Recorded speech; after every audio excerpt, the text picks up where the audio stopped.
Hello student, आप लोगों का ऑनलाइन क्लासेस में स्वागत है। माँ शारदा उत्तम माध्यमिक विद्यालय के यूट्यूब चैनल पर। और देखिए ये कक्षा 9 का विषय गणित चलने जा रहा है।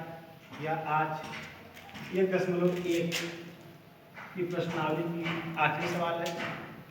2 सवाल दिया गया, आखिरी सवाल है।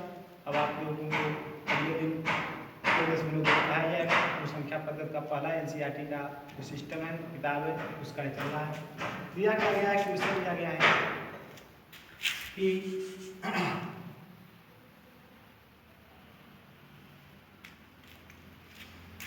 16 मई हो गई आज। दिया हुआ है क्या शून्य एक परिमेय संख्या है? क्या इसे आप P/Q के रूप में लिख सकते हैं, जहां P और Q पूर्णांक है? ध्यान से देखिए, परिमेय मतलब क्या हो गया, जिसे P/Q के रूप में लिखा जाए। पूर्णांक का मतलब क्या हो गया कि ऋण पूर्णांक, धन पूर्णांक और जीरो, ये पूर्णांक होते हैं। अब इनको समझाने के लिए आपको क्या दिया गया कि क्या शून्य एक परिमेय संख्या है। तो सॉल्यूशन में हम क्या लिखेंगे कि जब शून्य, प्रश्नानुसार जब शून्य एक परिमेय संख्या है।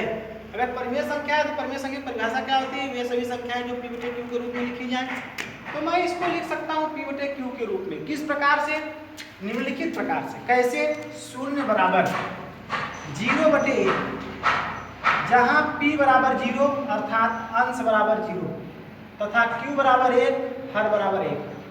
तो इसको 0/1 को मैं लिख दिया, या P/Q के रूप में हो गया।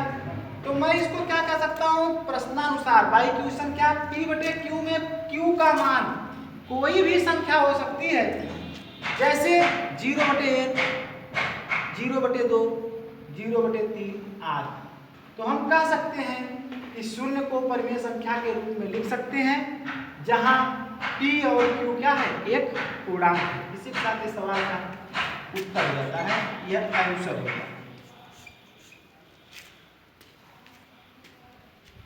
अगली सवाल क्या कर रही है कि नीचे दिए गए कथन सत्य हैं या असत्य, कारण सहित अपने उत्तर दीजिए।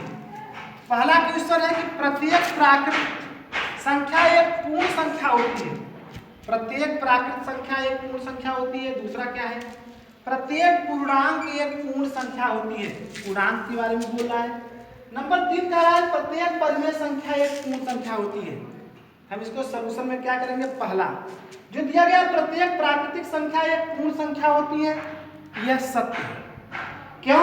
क्योंकि प्रत्येक प्राकृतिक संख्या एक पूर्ण संख्या होती है। क्यों? क्योंकि पूर्ण संख्या की परिभाषा ही क्या होती है कि सभी प्राकृतिक संख्याओं में यदि 0 मिला दिया जाता है तो पूर्ण संख्या होती है। अर्थात ये पूर्ण संख्या की बात होगी। प्राकृतिक संख्या शुरुआत होती है 1, 2, 3, 4 अप टू डॉट डॉट। अब इसके में 0 आगे 0 लिख दिया अगर इसके, तो यह 0, 1, 2, 3, 4, 5 इस तरह से यह पूर्ण संख्या। तो जो यह प्रत्येक प्राकृतिक संख्या, जो प्रत्येक प्राकृतिक संख्या है, यह पूर्ण संख्या की परिभाषा को परिभाषित करता है, सत्य होता है। इसलिए हम कह सकते हैं कि प्रत्येक प्राकृतिक संख्या एक पूर्ण संख्या होती है। नंबर 2 करा प्रत्येक पूर्णांक एक पूर्ण संख्या होती है या असत्य है। क्यों? क्योंकि पूर्ण संख्या क्या होती है? 0 होती है, 1, 2, 3, 4, 5 अप टू डॉट होती है। लेकिन पूर्णांक क्या होता है? ऋण 1, ऋण 2, ऋण 3 ये सब भी होता है। इसलिए असत्य है। क्योंकि पूर्णांक संख्याओं में ऋण संख्याओं को भी सम्मिलित किया जाता है, जबकि पूर्ण संख्याएं क्या होती हैं? 0, 1, 2, 3, 4 होती है। इसलिए यह असत्य है। प्रत्येक पूर्णांक एक पूर्ण संख्या होता है, यह असत्य। नंबर अगला क्या कर रहा है? प्रत्येक परिमेय संख्या एक पूर्ण संख्या होती है। परिमेय संख्या क्या होती है? P/Q के रूप में लिखी जाती है। और पूर्ण संख्या क्या होती है? 0, 1, 2, 3, 4 अप टू डॉट डॉट होती है। तो यह भी बेटा असत्य है। क्यों? क्योंकि परिमेय संख्या P/Q के रूप में लिखा गया है, जबकि पूर्ण संख्या क्या होती है? वह भी P/Q के रूप में लिख सकते हैं। लेकिन 0, 1, 2, 3 अप टू डॉट डॉट यह पूर्ण संख्या होती है, और परिमेय संख्या 1/3 जैसे दिया गया है, यह परिमेय संख्या है लेकिन पूर्ण संख्या नहीं है। लेकिन केवल 1/1 होता या 2/1 होता तो वह होता, लेकिन 1/3 यह परिमेय संख्या तो है लेकिन पूर्ण संख्या नहीं है। इसलिए यह असत्य है। आप लोग इसको देखते रहिए, फेर बनाते रहिए।